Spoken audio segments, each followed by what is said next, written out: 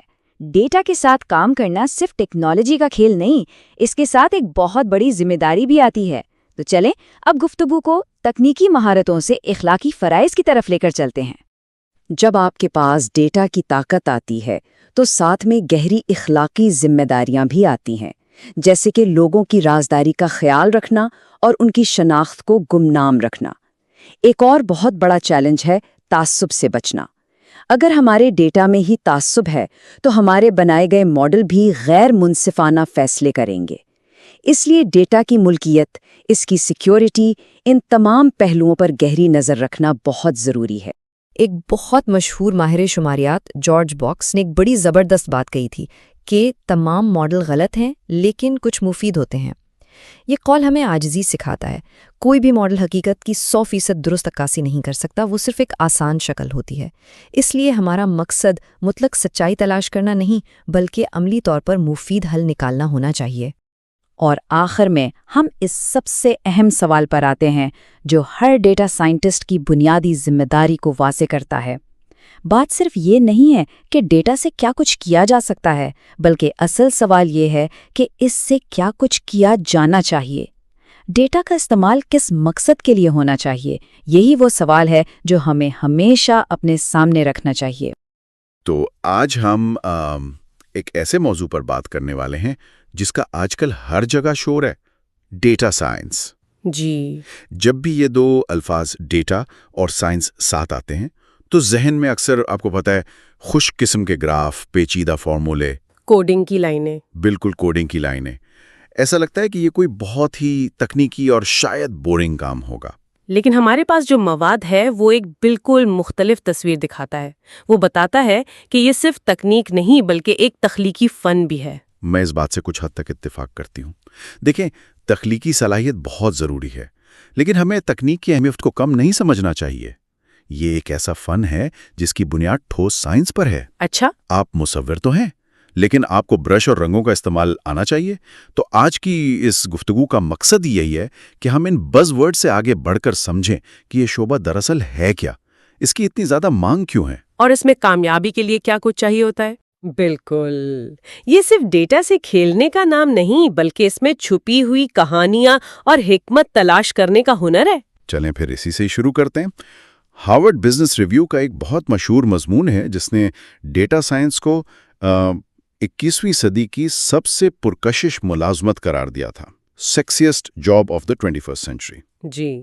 اب یہ سیکسی یا پرکشش کا لفظ سن کر پہلا خیال تو یہی آتا ہے کہ شاید تنخواہ بہت اچھی ہوگی، اور وہ تو ہے جس پر ہم بعد میں بات کریں گے. لیکن کیا صرف یہی وجہ ہے؟ نہیں، صرف یہ وجہ بالکل نہیں ہے. یہ پرکشش کا لفظ یہاں بہت دلچسپ ہے. یہ اس لیے ہے کہ ایک ڈیٹا سائنٹسٹ آج کے دور کا آپ سمجھیں جاسوس یا کھوجی ہے. کمپنیاں ڈیٹا کے ایک ایسے سمندر میں ڈوب رہی ہیں جو ہر سیکنڈ بڑا ہوتا جا رہا ہے، اور اس میں سے زیادہ تر ڈیٹا بے ترتیب اور بے معنی شور کی طرح ہے. شور؟ جی. ڈیٹا سائنٹسٹ کا کام اس شور میں سے ایک ایسی کہانی، ایک ایسا پیٹرن نکالنا ہے جو لاکھوں بلکہ کروڑوں ڈالر کا فائدہ یا نقصان کروا سکتا ہے. یہ طاقت، یہ اثر اس کام کو پرکشش بناتا ہے. یعنی یہ صرف نمبروں کا کھیل نہیں بلکہ چھپے ہوئے رازوں کو سامنے لانے جیسا ہے. اور آپ نے غیر منظم ڈیٹا کی بات کی، اس کا کیا مطلب ہے؟ کیا یہ وہ ڈیٹا نہیں جو ہم عام طور پر اسپریڈ شیٹ میں دیکھتے ہیں؟ بالکل نہیں. غیر منظم ڈیٹا کا مطلب ہے وہ تمام معلومات جو کسی صاف ستھرے ٹیبل یا اسپریڈ شیٹ میں نہیں ہوتی، جیسے سوشل میڈیا. ہاں، سوشل میڈیا کی پوسٹس، ای میلز، یوٹیوب کے کامنٹس، کسٹمر ریویوز، تصاویر، یہاں تک کہ آڈیو ریکارڈنگز بھی. یہ ایک ایسی لائبریری کی طرح ہے جہاں ساری کتابیں فرش پر بکھری پڑی ہیں، اچھا، اور ڈیٹا سائنٹسٹ کا کام انہیں ترتیب دے کر، ان کے درمیان تعلق جوڑ کر ان میں سے مطلب نکالنا ہے، اور یہی وجہ ہے کہ ان کی مانگ اتنی زیادہ ہے۔ کمپنیاں سمجھ چکی ہیں کہ اس بکھرے ہوئے ڈیٹا میں مسابقتی برتری چھپی ہوئی ہے۔ اور یہ مانگ صرف باتوں کی حد تک نہیں ہے، اعداد و شمار بھی یہی بتاتے ہیں۔ میکنزی گلوبل انسٹیٹیوٹ کی ایک رپورٹ نے پیشگوئی کی تھی کہ صرف امریکہ میں 1,90,000 تک گہری تجزیاتی صلاحیتوں کے ماہرین کی کمی ہوگی۔ جی، اور اس سے بھی دلچسپ بات یہ کہ اس سے تقریباً 10 گنا زیادہ یعنی 15 لاکھ ایسی مینیجرز کی ضرورت ہوگی جو خود ڈیٹا سائنٹسٹ تو نہیں لیکن ڈیٹا کو سمجھ کر فیصلے کر سکیں۔ جی، اور یہ ایک بہت اہم نقطہ ہے۔ اس کا مطلب ہے کہ ہمیں صرف ماہرین نہیں چاہیے بلکہ عمومی علم رکھنے والے لوگ بھی چاہیے جو ڈیٹا کی زبان سمجھ سکیں۔ صحیح۔ اور جب مانگ اتنی زیادہ ہو تو ظاہر ہے تنخواہ بھی متاثر ہوتی ہے۔ اور Riley.com کے سروے کے مطابق امریکہ میں ایک ڈیٹا سائنٹسٹ کی اوسط تنخواہ تقریباً $1,44,000 سالانہ ہے۔ یہ تو بہت زیادہ ہے۔ جی، یہ کئی شعبوں میں ڈاکٹروں اور وکلا کے برابر یا اس سے بھی زیادہ ہے۔ تو ہاں، پیسہ ایک بڑا محرک ہے، لیکن اصل کشش اس اثر میں ہے جو یہ لوگ ڈال سکتے ہیں۔ اچھا، تو یہ تو واضح ہو گیا کہ یہ شعبہ اہم کیوں ہے، لیکن ایک ڈیٹا سائنٹسٹ بننے کے لیے چاہیے کیا؟ ہمارے ذرائع میں ڈریو کانوے کے ایک مشہور وین ڈائیگرام کا ذکر ہے۔ جی، یہ ایک بہترین ماڈل ہے۔ یہ اس شعبے کے اجزاء کو سمجھنے میں کافی مدد کرتا ہے نا؟ بالکل۔ تصور کریں کہ 3 دائرے ہیں جو ایک دوسرے کو کاٹ رہے ہیں۔ پہلا دائرہ ہے کوڈنگ یا ہیکنگ سکلز۔ ٹھیک ہے۔ دوسرا دائرہ ہے ریاضی اور شماریات کا علم، اور تیسرا دائرہ جو اکثر لوگ بھول جاتے ہیں وہ ہے ڈومین کی مہارت۔ ڈومین کی مہارت یعنی کسی خاص شعبے کا علم؟ ہاں، کسی خاص شعبے جیسے کاروبار، صحت، کھیل یا سیاست کا گہرا عملی علم۔ ڈریو کانوے کے مطابق جہاں یہ تینوں دائرے آپس میں ملتے ہیں وہ جگہ ہی اصل میں ڈیٹا سائنس ہے۔ اور یہ تینوں اپنی اپنی جگہ بہت اہم ہیں۔ مطلب کوڈنگ کے بغیر آپ ڈیٹا اکٹھا کیسے کریں گے، خاص طور پر جب وہ ویب سائٹس یا مختلف سسٹم سے نکالنا ہو؟ بالکل، اور یہ آر اور پائتھن جیسی زبانیں سمجھیں کہ ڈیٹا سائنٹسٹ کے سوئس آرمی نائف کی طرح ہیں۔ ان سے آپ ڈیٹا کو کہیں سے بھی اٹھا سکتی ہیں، اسے صاف کر سکتی ہیں، اس کا تجزیہ کر سکتی ہیں اور اس پر مختلف ماڈل آزما سکتی ہیں، سب ایک ہی جگہ پر۔ اور ریاضی اور شماریات؟ اور وہ آپ کو بتاتی ہیں کہ کون سا ٹول استعمال کرنا ہے، آپ کے نتائج کتنے قابل بھروسہ ہیں، اور کہیں آپ خود کو ہی تو دھوکہ نہیں دے رہے۔ اور یہ تیسرا دائرہ یعنی ڈومین کی مہارت شاید سب سے اہم ہے، کیونکہ اس کے بغیر آپ ایک بہترین تکنیکی حل تو بنا سکتے ہیں جو حقیقی دنیا میں کسی کام کا نہ ہو۔ ہاں، جیسے ایک ایسی دوا بنا دینا جو بہت مؤثر ہو لیکن اتنی مہنگی کہ کوئی خرید ہی نہ سکے۔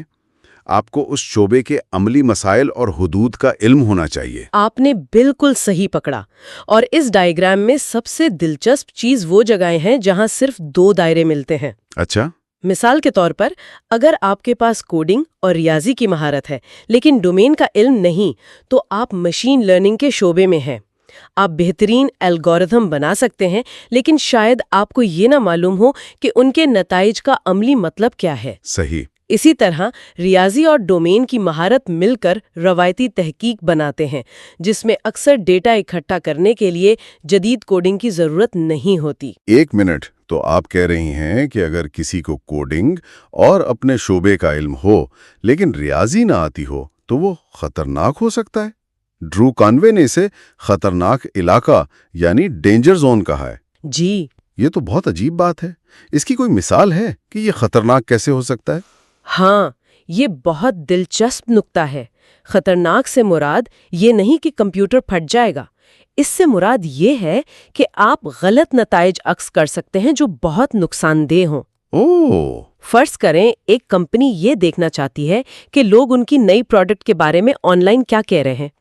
ایک شخص جسے کوڈنگ اور بزنس کا پتہ ہے وہ شاید ایک سادہ سا پروگرام لکھے گا جو ٹویٹر پر پروڈکٹ کے نام کا ذکر گن لے، اور وہ کہے گا واو، ہماری پروڈکٹ کا ذکر 10,000 بار ہوا، ہم بہت کامیاب ہیں۔ لیکن اس میں خطرہ کیا ہے؟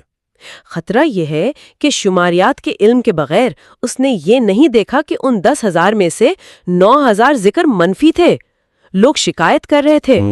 اچھا، اس نے صرف الفاظ گنے، ان کے پیچھے کے جذبات یا سیاق و سباق کو نہیں سمجھا۔ ریاضی اور شماریات کی بغیر اس نے ایک مثبت نتیجہ نکالا جو حقیقت کے بالکل برعکس تھا، اور کمپنی اس غلط فہمی کی بنیاد پر ایک تباہ کن فیصلہ کر سکتی ہے۔ یہ ہے خطرناک علاقہ۔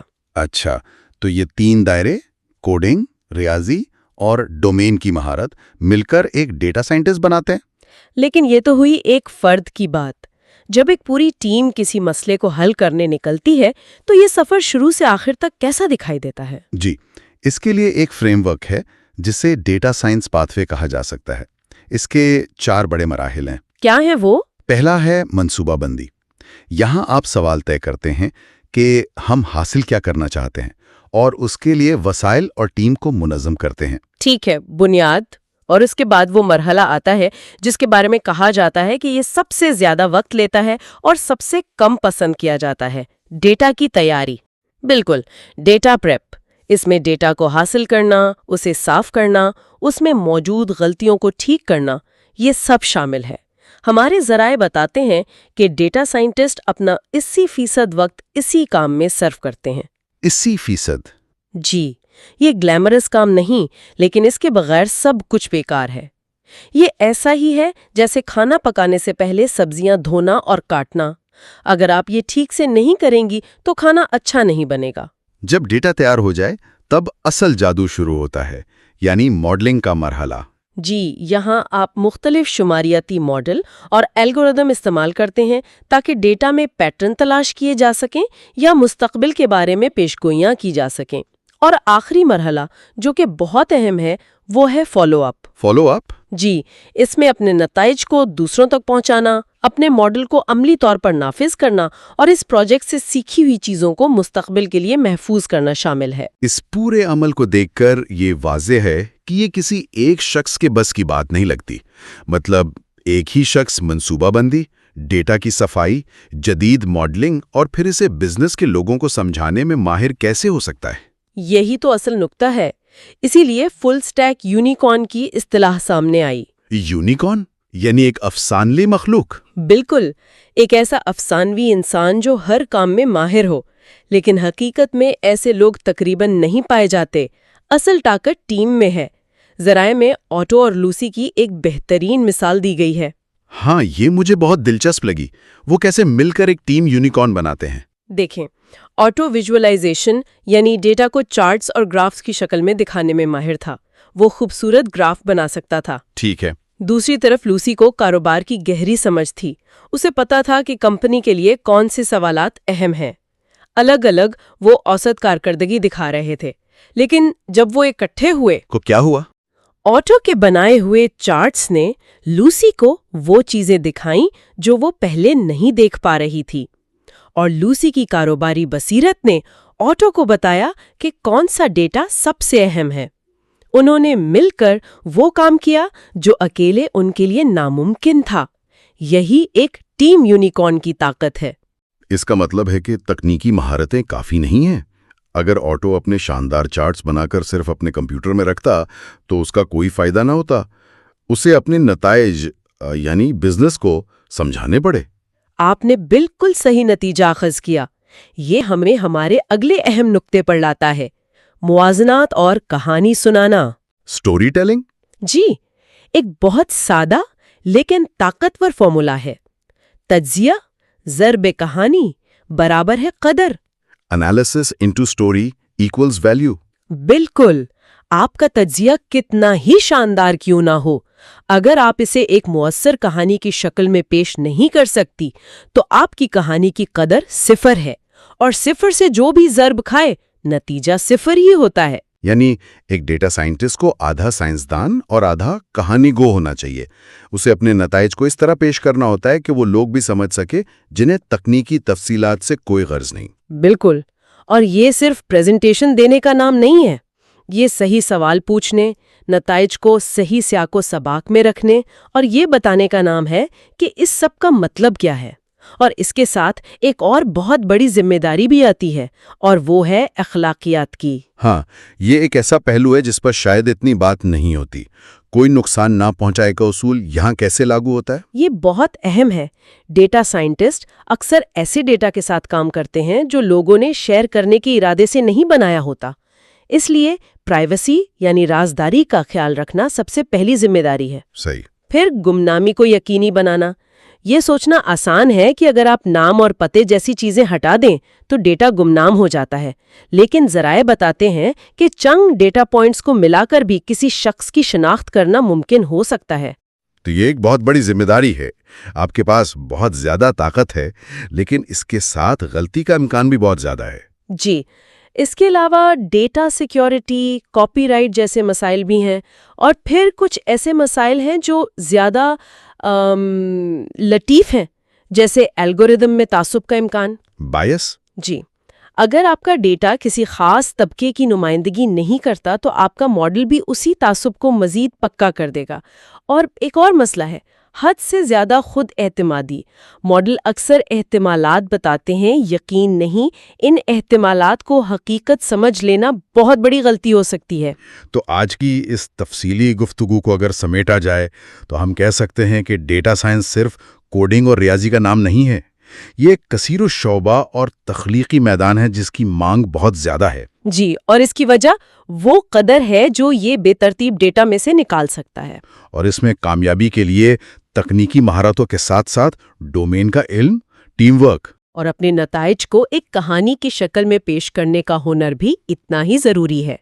یہ ایک منظم عمل ہے جو ٹھوس منصوبہ بندی سے شروع ہوتا ہے اور گہری اخلاقی ذمہ داری پر ختم ہوتا ہے۔ بالکل، یہ صرف جواب تلاش کرنے کے بارے میں نہیں بلکہ صحیح سوال پوچھنے کے بارے میں بھی ہے۔ اور آخر میں ایک سوچنے کی بات چھوڑے جاتے ہیں۔ ہمارے ذرائع میں ایک بہت اہم نقطہ اٹھایا گیا ہے کہ الگوریدم اتنے ہی غیر جانبدار ہوتے ہیں جتنا کہ انہیں دیا گیا ڈیٹا۔ جیسے جیسے یہ نظام ہماری زندگیوں میں فیصلے کرنے میں زیادہ خود مختار ہوتے جائیں گے، سب سے اہم سوال ٹیکنالوجی کا نہیں بلکہ ہمارا اپنا ہوگا۔ ہم یہ کیسے یقینی بنائیں گے کہ ہمارے اپنے انسانی تعصبات جانے انجانے میں ان خودکار نظاموں کا حصہ بن کر بڑے پیمانے پر پھیل نہ جائیں؟ دی ڈیبیٹ میں خوش آمدید۔ آج ہم ڈیٹا سائنس کی روح پر بات کر رہے ہیں۔ جب ہم اس مواد کا تجزیہ کرتے ہیں تو ایک بہت بنیادی سوال ابھرتا ہے، کیا ڈیٹا سائنس اپنی اصل میں ایک تخلیقی شعبہ ہے جس کا مقصد کہانیوں اور بصیرت کو جنم دینا ہے، یا یہ بنیادی طور پر ایک تکنیکی شعبہ ہے جس کی بنیاد ٹھوس کوڈنگ، ریاضی اور اعداد و شمار پر رکھی گئی ہے؟ اور یہ صرف کوئی علمی بحث نہیں ہے، اس سوال کا جواب یہ طے کرتا ہے کہ کمپنیاں کیسی ٹیمیں بناتی ہیں، وہ کن لوگوں کو ملازمت دیتی ہیں اور وہ ڈیٹا سے کیا توقعات وابستہ کرتی ہیں۔ میرا موقف یہ ہے کہ ڈیٹا سائنس کا اصل جوہر اس کی تخلیقی صلاحیت اور بصیرت پیدا کرنے کی طاقت میں ہے۔ اور میں سمجھتا ہوں کہ یہ ساری تخلیقی صلاحیت یہ ایک ناقابل فراموش تکنیکی بنیاد پر کھڑی ہے۔ اس کے بغیر ڈیٹا سائنس محض رائے اور اندازوں کا کھیل بن کر رہ جاتی ہے۔ میری نظر میں ڈیٹا سائنس کی بنیاد اس کی ٹیکنیکی اور مقداری سختی ہے۔ دیکھیں، میرا ماننا ہے کہ ڈیٹا سائنس ٹیکنیکی ہونے سے کہیں زیادہ ایک تخلیقی شعبہ ہے۔ اس کا حتمی مقصد کوڈ چلانا یا ریاضی کے فارمولے لگانا نہیں، بلکہ ڈیٹا سے بصیرت یعنی انسائٹ حاصل کرنا ہے۔ مواد میں ایک بہت طاقتور فارمولا دیا گیا ہے، تجزیہ ضرب کہانی برابر ہے قدر۔ اس کا مطلب بالکل صاف ہے، اگر آپ کے تجزیے کے ساتھ کوئی کہانی نہیں جڑی جو کہ ایک خالصتاً تخلیقی عمل ہے، تو آپ کا سارا ٹیکنیکی کام بیکار ہے۔ یہاں تک کہ مواد میں دیا گیا مشہور وین ڈائیگرام بھی میری بات کو تقویت دیتا ہے۔ اس میں 3 دائرے ہیں: کوڈنگ، ریاضی اور ڈومین کی مہارت۔ مواد اس ڈائیگرام کے ایک حصے کو خطرناک علاقہ کہتا ہے۔ یہ وہ جگہ ہے جہاں کوڈنگ اور ڈومین کی مہارت تو ہے لیکن ریاضی کی گہری سمجھ نہیں۔ لیکن دلچسپ بات یہ ہے کہ مواد کے مطابق اس خطرناک علاقے میں بھی لفظ شماری اور نقشہ سازی جیسی قیمتی چیزیں تخلیق ہوتی ہیں۔ اس سے کیا ثابت ہوتا ہے؟ یہی کہ اوزار یعنی ٹیکنیکل سکلز صرف تخلیقی مقصد تک پہنچنے کا ایک ذریعہ ہیں۔ اچھا، آپ نے وین ڈائیگرام کی بات کی اور میں اسی کو اپنی دلیل کی بنیاد بناؤں گا۔ دیکھیں، اس ڈائیگرام کے 3 میں سے 2 دائرے کوڈنگ، ہیکنگ اور ریاضی اعداد و شمار، یہ خالصتاً ٹیکنیکل ہیں۔ ڈومین کی مہارت تو صرف وہ میدان فراہم کرتی ہے جہاں یہ تکنیکی اوزار استعمال ہوں گے۔ ڈیٹا سائنس کی بنیادی تعریف ہی مواد کے مطابق کیا ہے؟ اطلاعی ترتیبات میں کوڈنگ، ریاضی اور اعداد و شمار کا استعمال۔ اس تعریف میں تخلیقی صلاحیت کا تو مطلب ذکر تک نہیں ہے۔ پھر مواد ان تکنیکی مہارتوں کی ایک لمبی فہرست دیتا ہے جو ضروری ہیں: آر، پائتھن، SQL، بیش اور ریگیکس۔ اور یہ صرف زبانوں کے نام نہیں ہے، اس کا مطلب ہے پائتھن کی لائبریریز جیسے پانڈاس کے ذریعے ڈیٹا کو صاف کرنا، اس کی شکل بدلنا، یا سائیکٹ لرن کے ذریعے مشین لرننگ ماڈلز بنانا۔ یہ ایک پورا ٹیکنیکل نظام ہے۔ سیکھ یہ ایک سخت مرحلہ وار تکنیکی عمل ہے، کوئی آزادانہ تخلیقی کوشش نہیں۔ میں تکنیکی عمل کی اہمیت سے انکار نہیں کر رہی، لیکن میں یہ کہہ رہی ہوں کہ یہ بصیرت کے تخلیقی مقصد کے تابع ہے۔ مواد میں ایک بہترین مثال دی گئی ہے کہ آپ کیمسٹری کی گہری سمجھ کے بغیر بھی ایک بہترین باورچی ہو سکتے ہیں۔ مقصد ایک مزیدار کھانا یعنی بصیرت تیار کرنا ہے، نہ کہ کیمیائی رد عمل یعنی ماڈل کو سمجھنا۔ برکلی یونیورسٹی میں داخلے والی مثال کو ہی لے لیں۔ اگر آپ صرف تکنیکی نظر سے دیکھیں تو اعداد و شمار یہ دکھا رہے تھے کہ یونیورسٹی خواتین کے خلاف تعصب برت رہی ہے۔ ایک تکنیکی ماہر شاید وہیں رک جاتا، لیکن اصل قدر اس تضاد کی تخلیقی تشریح کرنے میں تھی، یہ سمجھنے میں تھی کہ اصل کہانی کیا ہے۔ یہ بصیرت ہی تھی جس نے ایک سادہ شماریاتی تضاد کو ایک قابل عمل مسئلے میں تبدیل کیا اور ایک گہری سچائی کو سامنے لایا۔ یہ ایک دلچسپ نقطہ ہے، لیکن میں اس باورچی والی مثال کو ایک مختلف انداز میں دیکھتا ہوں۔ مان لیا کہ ایک باورچی کیمسٹری کے بغیر کام چلا سکتا ہے، لیکن جو باورچی یہ سمجھتا ہے کہ مائلارڈ ریاکشن کیا ہے، وہ گوشت پر ایک ایسا بہترین سیئر لگا سکتا ہے جو دوسرا صرف اندازے سے نہیں لگا سکتا۔ تکنیکی سمجھ تخلیقی صلاحیت کو محدود نہیں کرتی، بلکہ اسے ایک نئی بلندی عطا کرتی ہے۔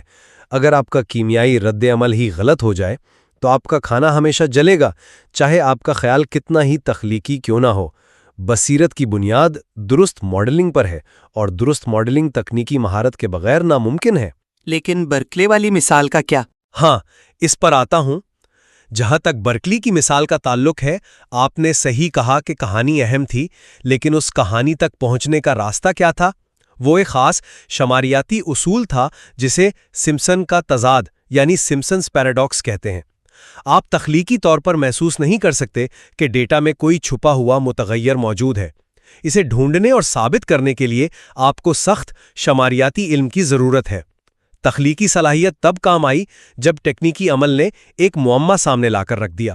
ٹھیک ہے، میں آپ کی بات سے جزوی طور پر متفق ہوں کہ تکنیکی عمل ضروری ہے، لیکن آپ اس حقیقت کو نظر انداز کر رہے ہیں کہ ڈیٹا سائنس ایک تنہا کوشش نہیں ہے۔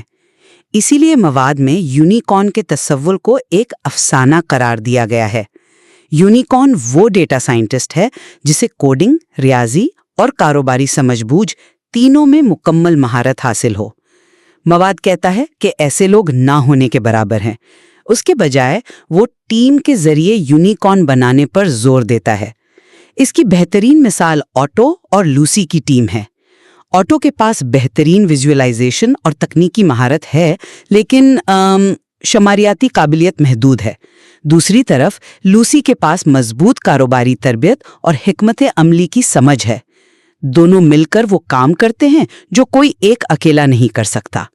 یہ ماڈل ثابت کرتا ہے کہ ڈیٹا سائنس کوئی خالصتاً تکنیکی تنہا کوشش نہیں ہے، بلکہ مختلف مہارتوں کا ایک تخلیقی امتزاج ہے، جہاں کہانی اور حکمت عملی اتنی ہی اہم ہے جتنی کوڈنگ۔ لیکن اگر ہم اوٹو اور لوسی کی ٹیم کا گہرائی سے جائزہ لیں تو کیا ان کی مہارتیں واقعی غیر تکنیکی ہیں؟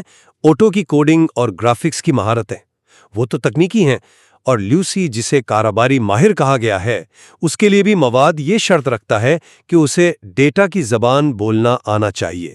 یہ کوئی مبہم تخلیقی احساس نہیں ہے، یہ ڈیٹا کے کام کرنے کے طریقے، اس کی حدود اور اس کے امکانات کو سمجھنا ہے، جو خود ایک آپ کہہ سکتے ہیں کہ ایک تکنیکی قابلیت ہے۔ مواد یہ بھی واضح کرتا ہے کہ ڈیٹا سائنس کے سپر اسٹارز عام طور پر کمپیوٹر سائنس، ریاضی اور انجینئرنگ میں ڈگریاں رکھتے ہیں۔ یہ سب کے سب ٹھوس تکنیکی پس منظر ہیں۔ تخلیقی صلاحیتیں ان تکنیکی بنیادوں پر استوار ہوتی ہیں، ان کی جگہ نہیں لیتی ہیں۔ آپ صرف کہانی سنانے والوں کی ٹیم سے ڈیٹا سائنس نہیں کر سکتے ہیں، لیکن آپ تکنیکی ماہرین کی ایک ٹیم بنا سکتے ہیں اور انہیں کہانی سنانا سکھا سکتے ہیں۔ بنیاد ہمیشہ تکنیکی ہی رہے گی۔ تو پھر یہاں ایک سوال پیدا ہوتا ہے، اگر ڈیٹا سائنس صرف تکنیکی مہارت کا نام ہے تو پھر یہ خالص کوڈنگ یا خالص اعداد و شمار سے مختلف کیوں ہے؟ مواد خود ان شعبوں کا موازنہ کرتا ہے اور فرق واضح کرتا ہے، اور وہ فرق کیا ہے؟ ڈومین کی مہارت اور اطلاق اور کہانی سنانے پر توجہ مرکوز کرنا۔ یہی وہ تخلیقی عنصر ہے جو اسے ممتاز کرتا ہے۔ ایک سافٹ ویئر انجینئر ہدایات کا ایک سیٹ لکھتا ہے جو ایک کام کرتا ہے، لیکن ایک ڈیٹا سائنٹسٹ وہ تخلیقی طور پر ڈیٹا کی کھوج کرتا ہے، سوالات پوچھتا ہے اور معنی تلاش کرنے کے لیے کوڈ کا استعمال کرتا ہے۔ اس کے لیے کوڈ ایک ذریعہ ہے، منزل نہیں۔ یہ بالکل ایسا ہی ہے جیسے ایک مصنف قلم استعمال کرتا ہے۔ قلم خود کچھ نہیں لکھتا، مصنف کی تخلیقی سوچ لکھتی ہے۔ اچھا، میں اسی موازنے کو استعمال کر کے اپنی بات ثابت کروں گا۔ مواد جب ڈیٹا سائنس کا موازنہ روایتی اعداد و شمار سے کرتا ہے تو وہ کہتا ہے کہ فرق مشین لرننگ اور بگ ڈیٹا کے استعمال کا ہے۔ یہ دونوں شعبے روایتی شماریاتی تجزیے سے کہیں زیادہ ٹیکنیکل طور پر پیچیدہ اور گہرے ہیں۔ تو یہاں فرق تخلیقی صلاحیت کا نہیں بلکہ ٹیکنیکل گہرائی کا ہے۔ اسی طرح جب مواد ڈیٹا سائنس اور بزنس انٹیلیجنس یعنی بی آئی کے درمیان فرق بیان کرتا ہے تو وہ کیا کہتا ہے؟ وہ کہتا ہے کہ بی آئی سادہ اعداد اور شمار استعمال کرتی ہے، جیسے گنتی، فیصد، اوسط، جبکہ ڈیٹا سائنس زیادہ مشکل تکنیکی مسائل جیسے پیشین گوئی کرنے والے ماڈلز اور درجہ بندی سے نمٹتی ہے۔ ہر موازنے میں ڈیٹا سائنس کو جو چیز منفرد بناتی ہے وہ اس کی اعلیٰ تکنیکی پیچیدگی ہے، نہ کہ اس کی تخلیقی نوعیت۔ خلاصہ یہ کہ اگرچہ تکنیکی اوزار جیسے کوڈنگ اور ماڈلنگ بالکل ضروری ہیں، لیکن وہ ایک مصور کے برش اور رنگوں کی طرح ہیں۔ کوئی بھی برش پکڑنا سیکھ سکتا ہے، لیکن اصل فن، اصل قدر ان اوزاروں کا تخلیقی استعمال کر کے بصیرت کی ایک تصویر بنانا ہے، ڈیٹا سے ایک مجبور کن کہانیاں اخذ کرنا اور ایسی قابل عمل تفہیم فراہم کرنا جو کاروبار کو آگے بڑھائے۔ یہی ڈیٹا سائنس کا اصل مقصد ہے۔ مواد کا مواصلات، بیانیہ اور ڈومین کی مہارت پر بار بار زور دینا اس کے تخلیقی دل کو ثابت کرتا ہے۔ اور میرا موقف یہ ہے کہ تخلیقی صلاحیت حتمی پرت ہو سکتی ہے، وہ سونے کا ورق ہو سکتا ہے جو آپ کسی چیز پر چڑھاتے ہیں، لیکن پوری ساخت ایک ٹھوس، غیر گفت و شنید ٹیکنیکی بنیاد پر کھڑی ہے۔ سخت کوڈنگ، ریاضیاتی اصولوں اور شماریاتی ماڈلنگ کے بغیر تخلیقی ہونے کے لیے آپ کے پاس کچھ بھی نہیں ہوتا، صرف خالی خیالات ہوتے ہیں۔ مواد میں دی گئی تعریفیں، مطلوبہ مہارتیں اور بنیادی عمل سب ایک ایسے شعبے کی طرف اشارہ کرتے ہیں جو اپنی اصل میں تکنیکی، مقداری اور سائنسی ہے۔ تو شاید بحث یہ نہیں ہے کہ کون سا پہلو زیادہ اہم ہے یا کون سا پہلے آتا ہے۔ ایسا لگتا ہے کہ دونوں ایک دوسرے کے لیے لازم و ملزوم ہیں۔ بالکل، شاید اصل سوال یہ نہیں کہ ڈیٹا سائنس تخلیقی ہے یا تکنیکی، بلکہ یہ کہ ایک کامیاب ڈیٹا سائنٹسٹ ان دونوں کرداروں کو کب اور کیسے اپناتا ہے۔ کبھی وہ ایک انجینئر کی طرح ٹھوس بنیاد بناتا ہے اور کبھی ایک کہانی گو کی طرح اس بنیاد پر ایک معنی خیز عمارت کھڑی کرتا ہے۔ اور شاید اصل مہارت اسی کردار کو ضرورت کے مطابق تبدیل کرنے کی صلاحیت میں ہے۔ مواد دونوں نقطہ نظر کے لیے ٹھوس ثبوت پیش کرتا ہے اور یہ فیصلہ سامعین پر چھوڑتا ہے کہ ڈیٹا سائنس کا اصل جوہر کہاں ہے، تکنیک میں، تخلیق میں، یا ان دونوں کے درمیان ماہرانہ توازن میں۔